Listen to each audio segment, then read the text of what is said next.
What, Good evening, everybody. what's happening, guys?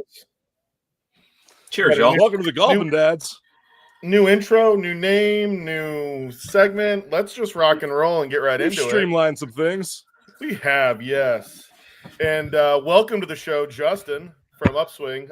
Thank you for joining us tonight, Justin. We know who you are. Greg and I saw you guys at the PGA Show last year. We're going to get into that in a little bit here. But for those people who don't know what Upswing is, why don't you go into what, like, your elevator pitch or something for Upswing? What is it, and what's your core mission behind it? Yeah, guys, thanks for having me. Really excited to be on the show, and yeah, it's good to see you guys again. Coming up on almost a year ago. So, Upswing Golf was a little passion project and turned into something pretty exciting. So we are the first ever completely adaptable set of junior golf clubs that truly grow with the golfers. So from your driver through your putter, everything unscrews. We invented a weighted adapter to maintain swing weight. So as your child grows, we don't have to keep buying more and more sets.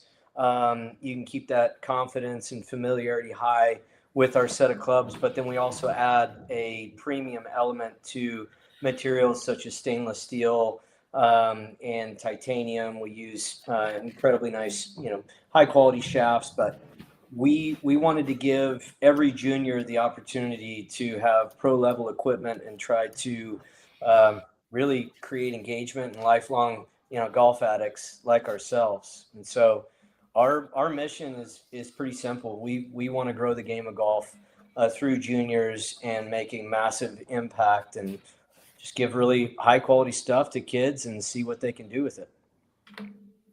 That's so freaking cool. Yeah.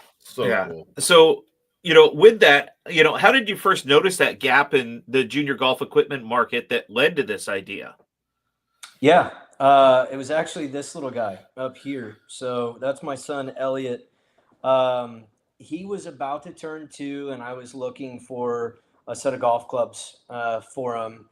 And my business partner, Kevin Mayu, he's a world-class club designer and engineer. Well, he and I used to play hockey together in Dallas, and so many moons ago. But ultimately, he started working out of college as an engineer for some of the major OEMs. So he was my go-to, and I basically posed the question of, hey, I want to get my son Elliot a set of clubs. What do I look for? And so he gave me kind of the typical run-of-the-mill kids club. So I started doing my research, and very quickly I realized you either have, low quality, low price, or high quality, high price. And for, as a consumer, I'm going, well, my son's going to outgrow this quickly. I know the quality of clubs and I want that for him, but I also don't want to spend a ton of money and then it's going to be sitting in the garage somewhere, right? And so the idea kind of came to me. And so back in the day, you used to play hockey with 2-piece hockey sticks. And so you'd use a heat gun, and you'd heat up the glue and put in a longer shaft or, a different blade. And I thought, so I came up with the idea. I was like, what if we did interchangeable shafts for golf clubs so you don't have this churn over and they get familiar with the same clubs? And so I called Kevin and I said, hey, I've got an idea. And his typical response is, I like the sound of this. But ultimately, when I told him, I said, what about interchangeable shafts for kids' golf clubs? And he kind of paused and he said, I can't believe nobody's done this before. And I said, well, can it be done? And another pause, and he goes, yeah, we can do it. And I said, well, let's go. And so that was kind of the origination. Came really from me being a dad going, I want something better for my son that he can grow with and that. And here we are. So, I mean, that's awesome because we all have sons, and that's the big deal for us is that you buy a set of clubs and then 2 weeks later they're a foot taller. And now you have these adjustable clubs. Can you give the simple version? Because a lot of us have used adjustable drivers where you can change out the shaft and we don't change size. How does Upswing help with the growth of kids? Can you give us the simple version of how the clubs kind of work? For sure. So we look at basically 2 things. So obviously kids going to grow, but they're also going to develop in skill. And so if you go through our, real quick and easy flyover, Our junior set is a 4-piece set. Let's say my son Elliot, that's what he has right now. When he outgrows it, we have what's called a growth kit. And essentially what that is for that same 4-piece set at a junior level, now we have junior varsity length shafts for those same 4 clubs. And then we add 3 clubs to the back. So now we're growing in height and we're growing their skill set around the course.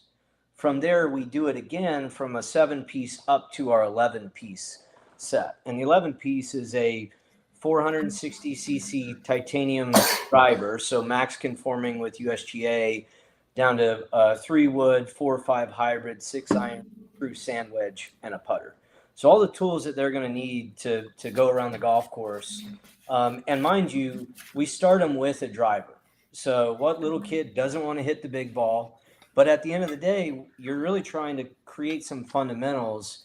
So swing playing is a big piece of that, but then making contact and creating the game of golf, making it fun for a junior is crucial. And so we opted to go, hey, we're going to do max conforming for a junior, in the 4-piece, and we're going to give them the big stick, and we're going to go have some fun with it. That's awesome. And my son loves playing golf now, and he's 4, turning 5 in a month, and he just loves going out to the course and just wants to go. He begged me to go to the PGA Tour Superstore the other day. He's 4. So I hate that. Mine was Greg Delawy home away from home. that's true. Yeah. Mine was obviously, I don't know if you may have seen it. There were some pictures. I was video online. Mine was on the golf course with me this weekend. My youngest was. So, Justin, let me ask this question. And as kids are getting more competitive and things like this, the clubs, are they conforming to USGA rules if these kids want to play US kids golf or do any of these other things? Yeah, absolutely. It's a great question. So all of our sets, lefties and righties, USGA conforming. So we got that stamp of approval this summer, actually, while we were at Pinehurst.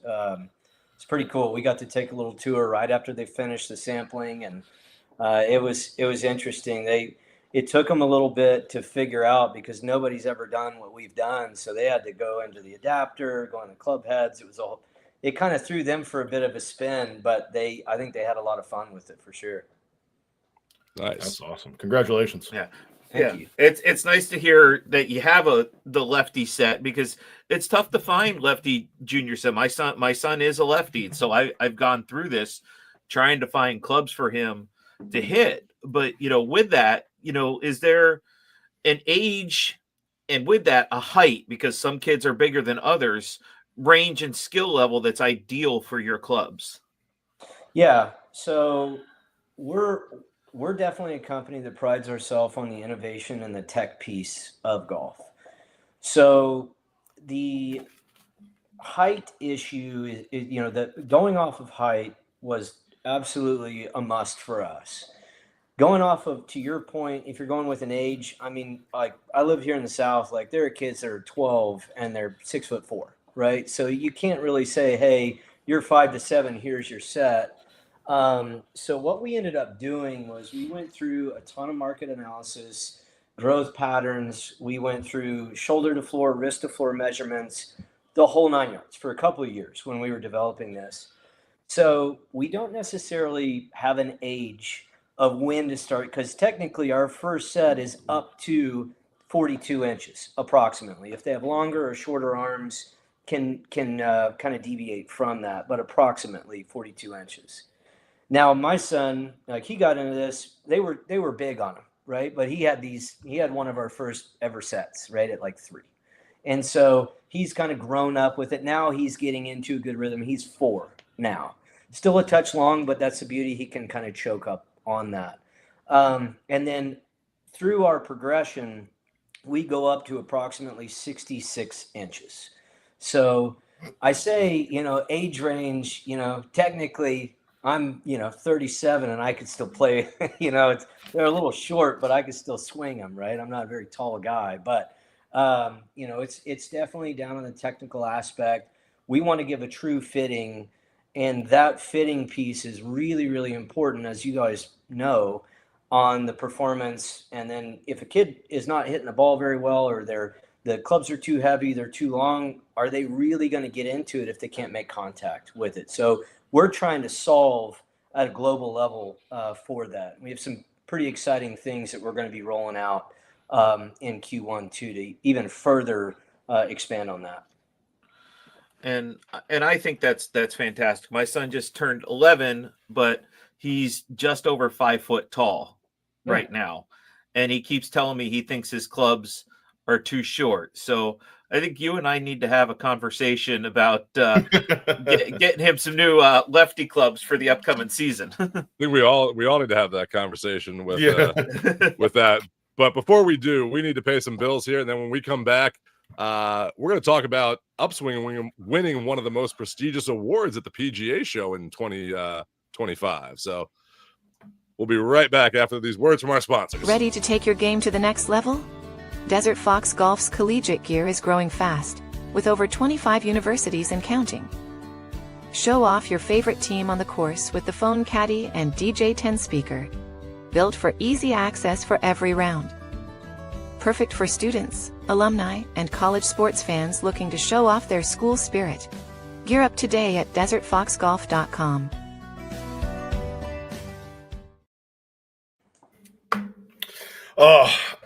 So Justin, you and I met Friday at the PGA Show, and it was late on Friday when we met.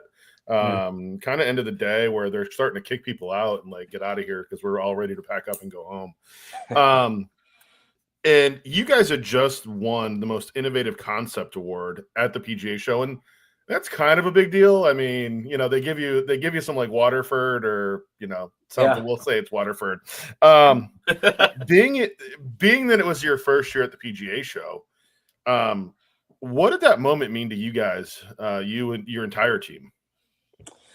I mean, that honestly, it was incredible. I mean, I don't know if I can still find the words to honestly describe it. We went into the PGA Show with 2 years of really hard work, nights, weekends, you know, sampling, going through, filing patents, the whole thing, to we hope people like it, right? And so when we got the award, it was a 2 years of ridiculously difficult work, all, you know, worth it at that point. I mean, and it opened up a lot of doors for us, and you know, we're extremely proud of that award. I mean, it's a very, very big deal to us, obviously, but you know, we're hoping to back that up again this year, and I think we might have something to do it. Now, like that. In the ideal world, in the ideal world, in the back of your mind and your team's mind, did you expect to make that big of a splash in your first year there? No. No, I mean, we honestly, you know, my partner, obviously doing club design for Adams, TaylorMade, you know, Wilson, he did his own stuff as a consulting side, and he's been to the show probably a dozen times, right? And but he's always been with one of these major OEMs. So we both went into it with, you know, fingers crossed, fingers toes, like, man, please, like, let's have something here. And so we just having that, I mean, what it's done for the company, just the, you know, in the 2.5 days of going from a concept, we had an original order of 250 sets put in. We moved that north to 3,500 sets and put in an additional almost 6,000 club heads and shafts for another rollout, you know, that we're going to be doing here in probably Q1. But it just put us on the map. We had 12 countries of interest, from distributorship to direct selling into, and it was, you know, kind of as that overnight success, if you will, within the 2.5 days. So we could not have anticipated what happened. Well, that's great. I mean, we saw you last year, and now we're getting ready for 2026's show. So as your second year, what are you most excited about now going in as an experienced exhibitor? Well, I think you just hit the nail on the head, like the experience piece. Like, there was a lot of stuff that we didn't know, right? So since the show, we have gone all over North America, literally. We've gone to multiple countries. We've been having meetings, having a bottleneck, right, where we're coming back as a second year. I think it kind of solidifies, hey, they've kind of stuck around. They figured some things out. So there's a little bit of validity, I think, that we'll have this year. But just being able to, like, we're going to be out at demo day, right? So club pros can go literally hit our sets on the golf course, right? We've engineered them to withstand, 100+ mile an hour swing speeds for over 3,000 club head strikes, right? Way overkill for a kid's set. But we're having Steve test these at demo day. Oh yeah. Yes, let's go.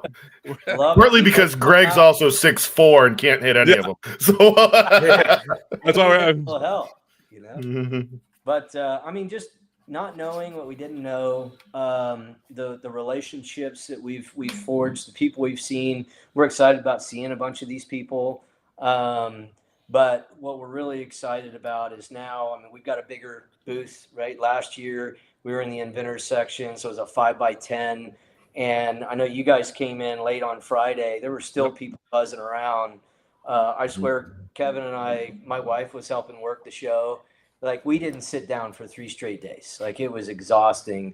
We got more people coming to help this year. We got a bigger booth. We're going to be right off of the main strip. But then we get to launch our girls line this year, and we're really, really excited about that. So awesome. Yeah.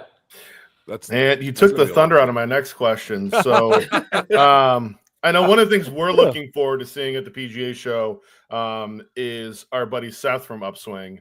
He's a good friend of ours. And but the next question I had is there anything new that you're launching this year at 2026? So, Well, before I get into the product, Seth will be there. So okay, good. You guys can, bro hug and catch up. So Steve bro hugs everybody. Yeah, he owes me a Guinness. He actually owes me a Guinness for that. So I'm There you go. Yeah, okay. I like it. No, yeah. So I mean, we've got a couple of things that we're going to roll out. We have a really interesting kind of green grass opportunity. They're going to have first dibs at what we're rolling out as our girls line. So can't get into too many details with it, but just like, the line that we currently have, it's disruptive in the space. There's not a lot of girls golf clubs that are performance specific. There's all the sayings, splash pink on it. Really, it's a unisex, club, but there's pink colors or whatever. We wanted to dig way deeper and drive into how do we change the game for girls? Like, how do we give them something that's going to have a performance aspect, a color pattern they're going to get behind? We didn't splash this with a bunch of pink, right? But it's going to be something that I have zero doubt, is going to turn a lot of heads. One of the things that we're most excited about, obviously, as we continue to try to innovate and really pump things back into the junior space. There's a lot of companies that I feel like, I have kids lines that, do a great job, and some that it's like, hey, we've got to carry it because, we sell other lines. We're a kid focused company. Well, that allows us to hyper focus on performance, on heights, certain kick points, shaft profiles. So we developed a new shaft profile that is specific to Upswing. So we came out with this. There's a lot of R&D, some engineering behind this, and it is catered to go out and help improve performance with girls beyond the additional performance benefits of the upgraded metals that we're currently using. So that's something that we're extremely excited about. I mean, the girls segment in junior golf is exploding, and there's not a lot of focus or hyper focus, I would say, in that segment. And we want to give them a much better offer and platform to go take their skills, and who knows what could happen if they have the right equipment, right? That's fantastic. I'm gonna have to get my goddaughter a set now too, because she's 2, so she'll need to get a set, and she'll have to play her cousin, my son, out on the golf course. So, well, nice. you let me know. We might be able to work that out. Well, maybe I think she'll be down there, so we'll get her there for demo day. There you go. Yeah. Bring her out. There. Bring her out. So, Justin, you said you were back in the innovator space, last year. Now you're back out there you're to be on the show floor. You're bringing a bigger team with you. What learnings can you take from being back in the innovator space that maybe you got a chance to walk around last year, saw some of the larger booths that you're going to bring with you to this year, now that you're bringing, more people and have a larger booth? What are you kind of expecting moving from one space to another? Yeah, I mean, that's a great question. In reality, we got to the show Friday morning at like 6:30, and that was the first time we actually had time to go walk the floor. So it was really neat, especially before the doors opened. So we walked around. I think what we captured from that was, honestly, it's more of a workflow when you're there. I mean, there's people coming from all angles. You've got, influencers to OEMs to, podcast guys. I mean, it's, distributors, and you're taking every single, question, direction. You're trying to, we have to Seth, I'll give Seth a shout out. He's coined this term, we've got a highly demonstrable product, and it's like, how do you get the economic benefits, the performance benefits, the growth benefits out in maybe 30 or 60 seconds, where a team is going to be helpful. A workflow is going to be extremely helpful, from the collection of data. We're actually going to have something really exciting to where we're going to have an on-site, buyer's opportunity for the girls sets and demo sets, and just basically stocking their pro shop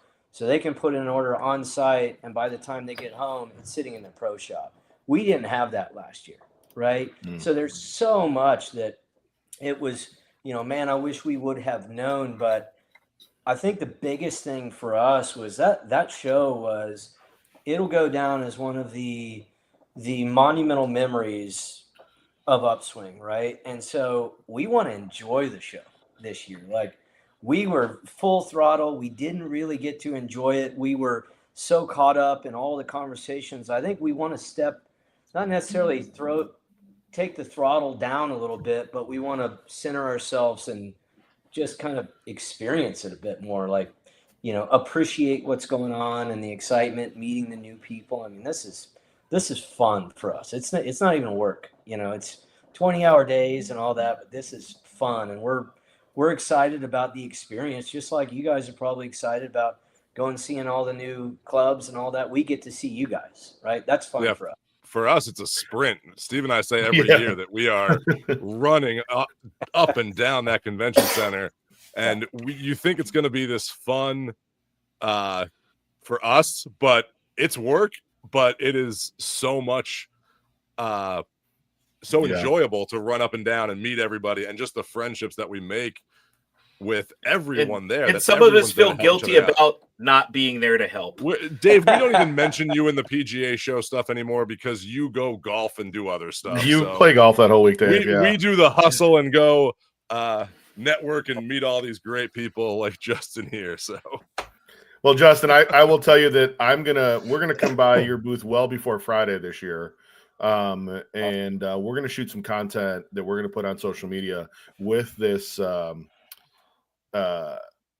with the girls stuff, with the girls content, and get that out there, because it's such a cool product that you guys have. It was one of the things that impressed me at the show. You guys were well deserving of that Innovators Award last year because of what you've done in the industry. I was joking tonight. I was talking with I was at soccer practice with my son, and I help coach this club team that he's on, and we were talking, and I was telling them about they're like, who's on your podcast tonight? And I was telling them what you guys did. And, it's one thing as kids get bigger, you go from a size 2 to a size 3 to a size 4 soccer ball to a size 5.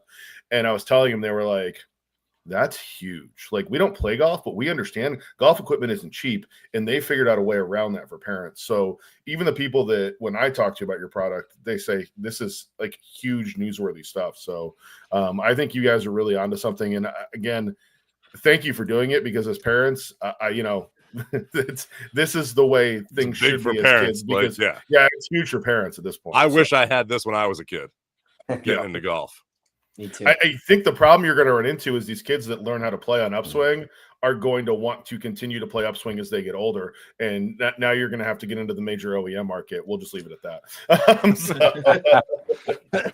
just keep it growing. So, well, Justin, thank you so much for being here tonight. But lastly, before we let you go, for those of us that are going to the show and for anyone that's watching that's going to the show, where is your booth? What booth number are you in? And for those who are not attending, where can they find out more about Upswing?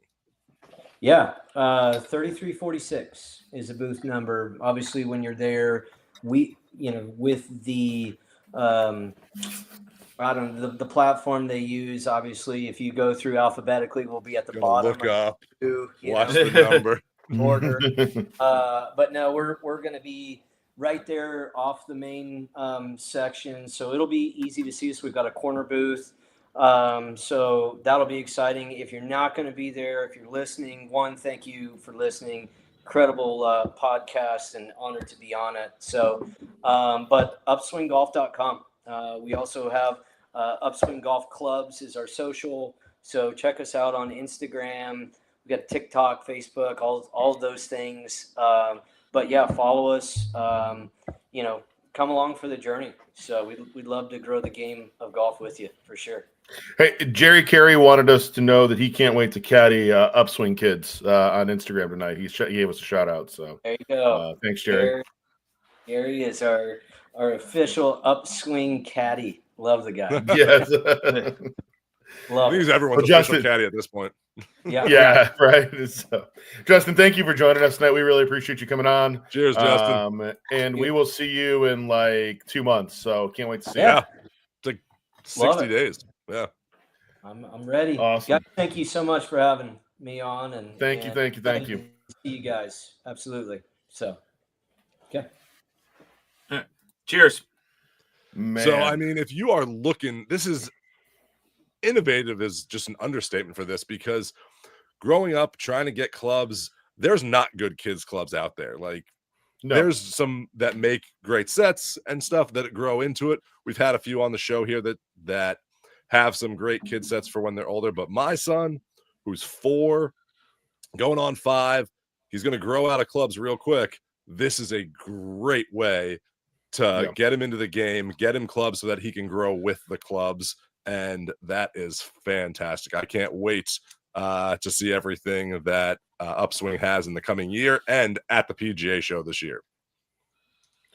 I think Will was disappointed.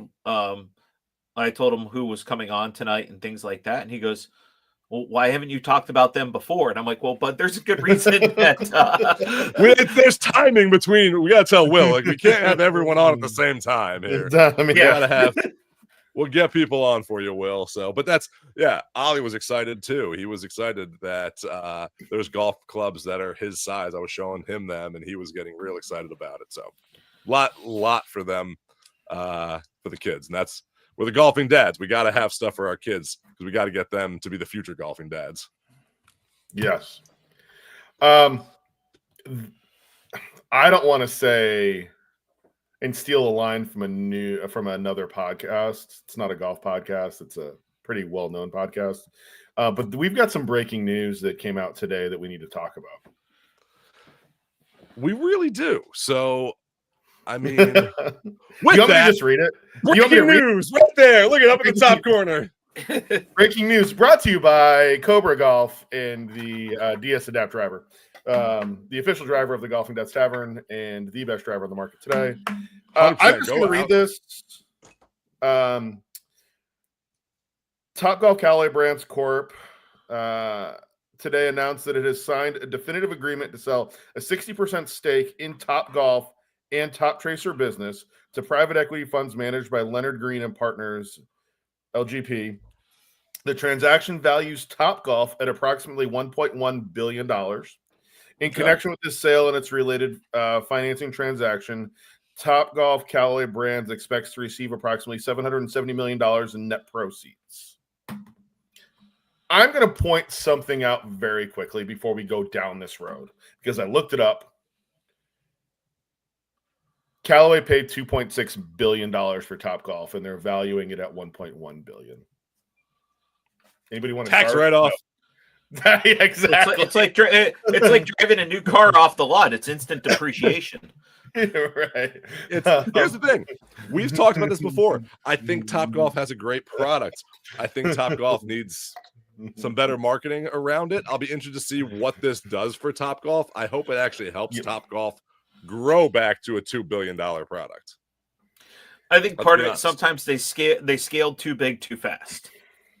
That is also, I think, true. I think that they do. I need to. We don't have the clip ready because we didn't prep this part of the show. Well, it's breaking news. We weren't ready for this. No, we weren't. I'm just gonna. I mean, do we go back to the interview with Dave Schultz? Yeah, we won't go back that deep with it, but you can check that out in our former things if you want to know more about Topgolf. In there, check out our interview with Dave Schultz from a few years back. It's a good one. Yeah. Well, guess you might be right on that one, buddy. You might be right. I don't know. We also had some other breaking news here that somebody got eliminated from the fantasy football playoffs. I did, but I still am a champion from in our fantasy league. So I did win one year. So I still have a championship trophy under my belt. Collusion is out there. Duff is out. There's no such thing as collusion. Just a team name. No collusion. I don't know. It can't be collusion when it's in my name. I mean, I'm telling you, I'm gonna do it. Like password is taco. Yeah. Jerry Carey, by the way, said that nobody takes losses like that. They'll be back. I think the hard part for Callaway is they're so much in debt. They're $2.1 billion in debt as a brand. And that debt isn't going anywhere, even with this influx of money from private equity. So I think that is the one thing that scares me about this. It's the $2.1 billion is still there. What do you do with it? But I think that Callaway is looking at this from the standpoint of, hey, we need to focus on what we know best, and that's golf clubs. We tried to bring over Topgolf, and Top Tracer was the real draw in that. So it didn't work out the way that they had hoped. So they're selling it off, and they're going back to focus on what they can focus on and let Topgolf focus on what they can focus on. So I think Topgolf needs to find – I think they're going to find another buyer in the future of someone who can make it more of an entertainment industry than a golf industry, because it's run by golf executives and it needs to be run by, I think, more entertainment executives that understand golf. It needs to be that balance between maybe people that worked at Disney. Yeah, I know. I'll leave it alone. I'll leave that alone. Where I was going with that. There's a bunch of different brands out there that could buy this, and I think could make it more entertaining. Yes. And tie the sports brand into it out there. Yeah. That could be down the road. That's just my opinion. So other news this week that I thought we talked about girls golf clubs coming up here from Upswing. But one thing that I saw today that I thought was great news was the LPGA Tour is going to have more airtime now. And for women's sports, I think this is a huge thing. I think the more it gets out there and the more you get women and girls into their sports, the more it's going to be successful. Because that's one of the things I think is lacking in women's sports is their own gender not watching it as much. Correct. Because it's not as accessible. It's not to their fault. It's just that it's not out there. And I'm glad the LPGA now has a great contract. You and I both know this, you know, me from Iowa, you there in Indiana. How much did Caitlin Clark airtime get for playing in the Pro-Am there? It was those caddy bibs were unbelievable with Lexi Hull and Sophie yes, they were, by the way. But I will say this though. All airtime. Yeah, but here's the other thing. Gamebridge, and I put a post up on social media about this, and I'm not trying to make this political at all. Gamebridge did a smart move in bringing Kai Trump in. She has 3.5 million followers on social media. She is everyone was talking about Kai Trump playing, whether you liked it or not. There was a lot of talk online about it and about her playing. So it brought it to her. And she played a pretty good second round. Second round was great. And again, first round, I'm going to say this. I'm going to say the quiet part out loud. Anybody that's criticizing her couldn't have beaten her in the first round either. Under that pressure. And that's true. But that's what this is look, about. You're getting that excitement out there, and you're Yeah. getting people to watch, whether it's good or bad. I mean, if you put us out there in some random thing, people be like, "Who are they and why?" Like, I'm gonna go watch these schlubs like shank it into the gallery. Like, they're gonna watch it. And the same could be said about Charlie Woods when he goes out to play. The expectations and everything else. Let's true. talk about the Mission coverage in. this weekend. Yep. Mission in this weekend, where Great Charlie course. was playing in the state finals, won a state championship, shot 68 in the final round to win a state championship. And why was there coverage of that? Because there's no other high school state championship that is going to get coverage because Tiger Woods was standing in the gallery. Yeah. And Elon. Like, let's just say that was a nice combination there today. I don't think that's as bad as people think it is. We're not talking about it's not as bad as people think it is. A 9-iron in the back window. But what I'm saying is the last time they were together, look what happened. Yeah. No, this isn't the first time this isn't the first time they've been out there rooting on Charlie. And you know what? I think that good for Charlie. He played great. And at the end of the day, sponsors exemptions can go out to whoever. There's 3 sponsors exemptions. They can go out to anybody that they want to give them to. Because to be honest, let's talk about this with Charlie Woods. Charlie Woods, he could get a sponsors exemption to something, and we're going to watch it. And he has the game to back it up. Correct. To a point. Now, are we going to watch it because Charlie is there, or are we going to watch it for glimpses of Tiger? No, you're going to watch it because Charlie at that point. Charlie. I'm saying if it's a PGA event. Yes. Because you know Tiger could already be there. Like, that's something that you're going to watch because Tiger's there. Now, that's the other news. That leads us perfectly into... OG, I can't with you. I can't, OG. Right now, that's the best comment ever. Thank you. Hey, don't worry, OG. We will cover the World Golf Amateur next year if Jim has us. So you'll get the media coverage from the golfing dads whenever you want it, OG. But where I was going with this was now the other big news that we need to talk about this week is the PGA players now afraid of Tiger Woods' influence going to the Champions Tour. So, Dave, I want to go to you first on this because, Steve, I've heard you kind of talk about this ad nauseum. But do you think that Tiger, if he plays on the Champions Tour, is going to have a giant impact like he did on the PGA Tour? Tiger's going to have an impact no matter what he does because he's Tiger. Win, lose, or draw, the impact is there because he's Tiger. Is it going to be – am I going to tune in to Champion Golf to watch it? I already do watch some Champion Golf because it's golf and we watch golf and we run a podcast about golf. But I also – a lot of golf in one sentence. Yeah. I'm also from the age where I grew up watching, the Skins game with my dad and my grandfather. I grew up as, Jack and Arnie and like Lee Trevino were going on and playing in these other events. And those who my father and my grandfather wanted to watch. And so that's what we watched as well, too. I think for our generation, the kids that grew up playing Tiger Woods golf and everything else, the 40, late 30s, 40s, 50-year-olds are going to tune in and watch Tiger play John Daly, Tiger play Miguel Jimenez, Tiger play Ernie Els, just because it brings us back to a point in time where this is where we grew up watching.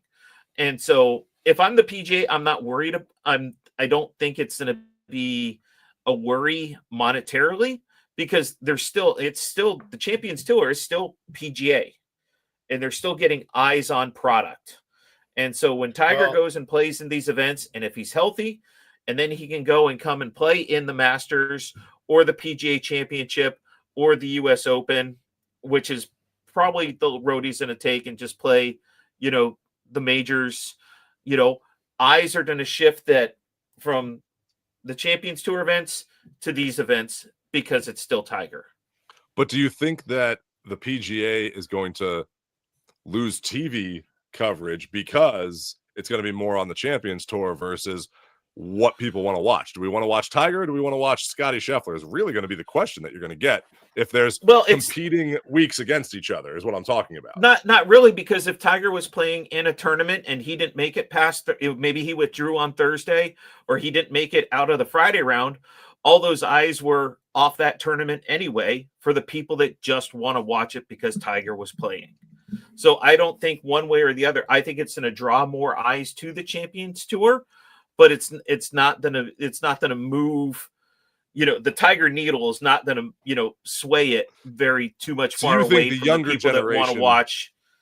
Yeah, the younger generation is going to stay with the PGA and watch that, and us old folks are going to watch Tiger because that's who we grew up watching. Kind of like our dads watched Arnie and Jack when they moved over. Okay, so Steve, what's your take on that? First of all, can we add a rule to the game that Bradley contributing a hot take that's actually halfway decent involves a drink? Just Bradley commenting should include a drink. Just to Bradley the game, but he's the commissioner. Moving on. So here's the deal: the Champions Tour TV agreement is expiring at the end of this year. Funny enough, conveniently the same time that Tiger Woods' birthday turning 50 is. There's a big question around one event this year, and that is the Insperity on the PGA Tour, who Insperity is now one of Tiger's partners, is the same week as the Truist Championship, a signature event. The question is will Tiger, if Tiger goes and plays the Insperity, because obviously it is one of his sponsors, and Tiger has always been good to his sponsors, there's this question of draw and where does the draw go from a TV coverage. Now, here's the thing. I'm intrigued to see what happens this year with TV deals because I have a very funny feeling that TV deals are going to be astronomical with rights being up in the air right now. This isn't like Augusta that gives CBS and just hands over and then says, okay, we've got ESPN early, we got CBS, we've now got Amazon. It's not Augusta. The TV deals are a big deal on the PGA Tour. That's where a lot of revenue comes from. And now that is a PGA Tour that is now a revenue. It's no longer a non-for-profit. So it's going to be interesting to see. The PGA Tour also does the media rights for the Champions Tour, for PGA Tour champions. Yep. And I think that you are going to see, again, can Tiger stay healthy enough, even riding in a cart, to play multiple Champions Tour events and get himself ready to play at Augusta, to get himself ready? And again, none of us know that because, as we've talked about on this show, when was the last time Tiger was honest with any of us when it came to his health and well-being? Well, it's because everyone hounds him about everything that's on there. And I really think that with what you're saying there and what happened with ESPN, even in YouTube TV, I think sports coverage is changing. I think the market is changing. I think the way we take content is changing. Hence, while people are watching us here on YouTube and Instagram and Facebook, I think that these media deals are going to grow in a way that we have never seen before for the good, but also content's going to be a lot more accessible, which is going to be a great thing for sports fans, but they need to find the right way to do that. So, all right, with that being said, let's get into some odds with Dave. We've been talking about all these things and hypotheticals, but let's see some odds here.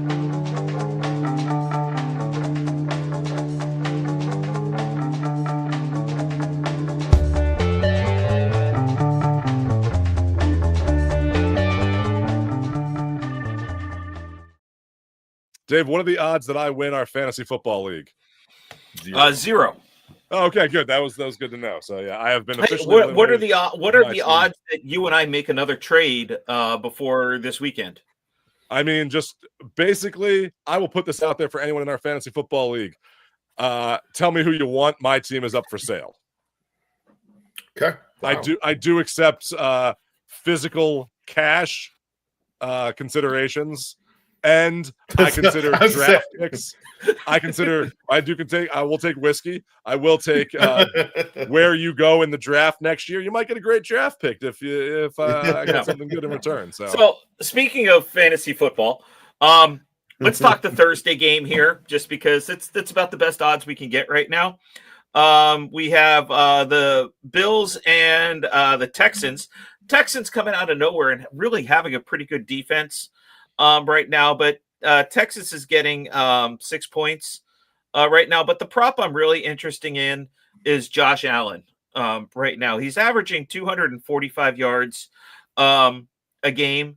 So he's got a passing, for on the passing yards, over or under 230 yards passing is a plus minus one bet right there. That's the one I'm really interested in, for this weekend. I'll take Josh Allen on the over at 230 yards because they're playing inside in Texas, and I'll take Buffalo on the -6. Okay. I got to ask you, just with odds with Dave real quick, who's your biggest surprise team this year that you did not expect The to be Chicago as good as Bears. Oh, okay. The Bears. That's what I was going to say. The Bears? You Bears. thought the Colts were going to be like this? I think the Colts had the running. I think the Colts had enough weapons around to make Daniel Jones look like 1990s Brett Favre. But I didn't see that coming. Giants didn't. Yes. So I think, Daniel Jones, it's a system oriented, but the surprise team out of all this is the Bears leading the Central there at 7-3. Yes. The Broncos are also surprising at 9-2 right now, but I think for the NFL, the Bears being 7-3 in that division right there is the surprise of, and nothing on the Patriots with Drake May. So Drake May, I think, was screw expected. The Patriots. Yeah, he's not gonna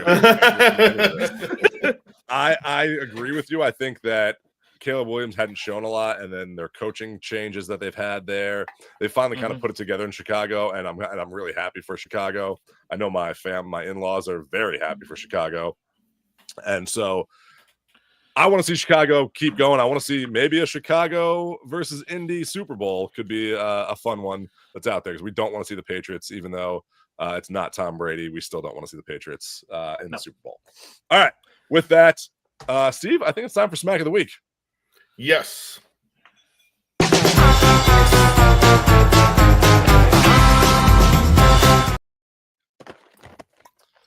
Bridgestone Mindset, Bridgestone golf balls. They have some new golf balls coming out soon. They've been hinting at that on their website, so check it out. Saw Tiger with some new golf balls.